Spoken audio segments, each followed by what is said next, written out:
की आपण 2017 या वर्षी फक्त साखर इम्पोर्ट केली, म्हणजे रॉ शुगर इम्पोर्ट केली. याच्या अगोदर आपण असणारं साखर ही एक्सपोर्ट करत होतो, सरप्लस होती. परंतु या सरकारचं नियोजन नसल्यामुळे कुठल्याच पद्धतीचं नियोजन नाही, फक्त कमवणं जेवढाच अजेंडा असल्यामुळे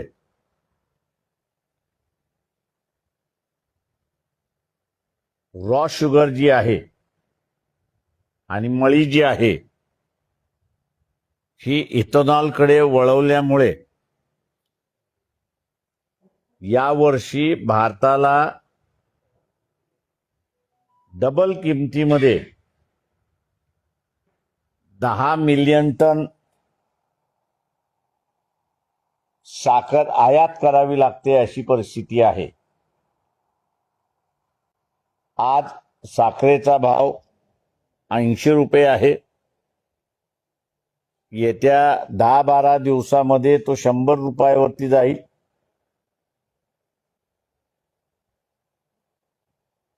मोदक आता गोड लागण्याच्या ऐवजी कडू लागायला सुरुवात होतील अशी परिस्थिती आहे.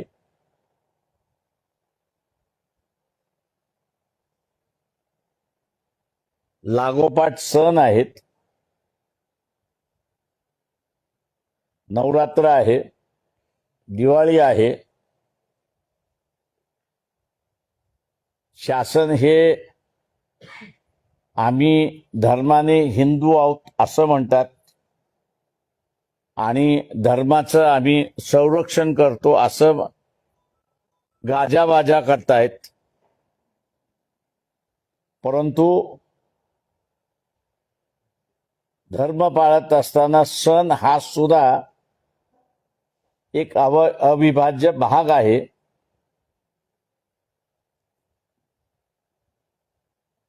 तेव्हा ते सण गोड होण्याच्या ऐवजी हे आता कडू व्हायला लागलेत अशी परिस्थिती आहे. आणि ते एकाच कारणामुळे की रॉ शुगर आणि मळी हे दोन्हीही मोठ्या प्रमाणात इथेनॉलकडे वळवण्यात आलेले आहेत. हे इथल्या शुगर माफियाला माहीत असताना सुद्धा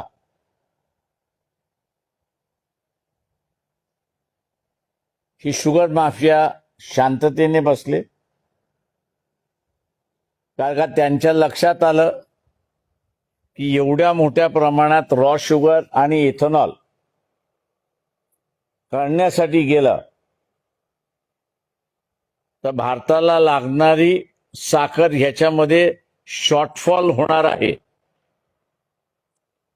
महाराष्ट्र हा 30% साखर देशाची प्रोड्यूस करतो. तेव्हा ह्या शुगर माफियाने एकदम साखरेचे भाव वाढवले आणि ते अजून वाढवतील अशी परिस्थिती आहे.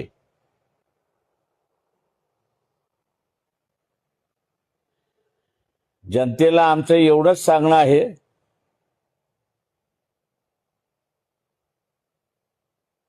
ही परिस्थिती नियंत्रणाखाली आणायची असेल तर सत्तेमध्ये बसलेले जे पक्ष आहेत आणि जे पक्ष सत्तेमध्ये जाण्याच्या वाटेवरती आहेत अशा पक्षांचे जिल्हा अध्यक्ष,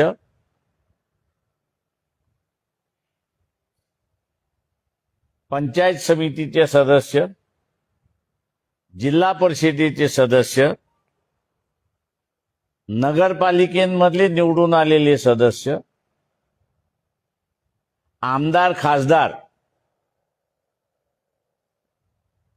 यांच्या घरासमोर धरणं धरल्याशिवाय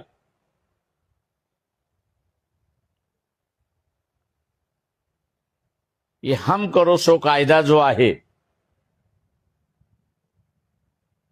किंवा वृत्ती जी आहे आम्हालाच कळतं आणि आम्ही जे करू ते तुम्ही मान्यच करा,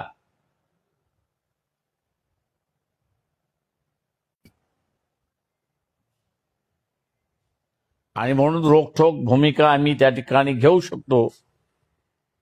हे आंदोलन आणि साखरेचा भाव हा पुन्हा कमी करायचा असेल तर जनतेने हे आंदोलन आपल्या हातामध्ये घेतलं पाहिजे आणि जनतेनेच उतरलं पाहिजे, तरच साखरेतली गोडवा कायम राहील. नाही तर कडूपणा आपल्या सगळ्यांनाच टेस्ट करावं लागेल अशी परिस्थिती आहे.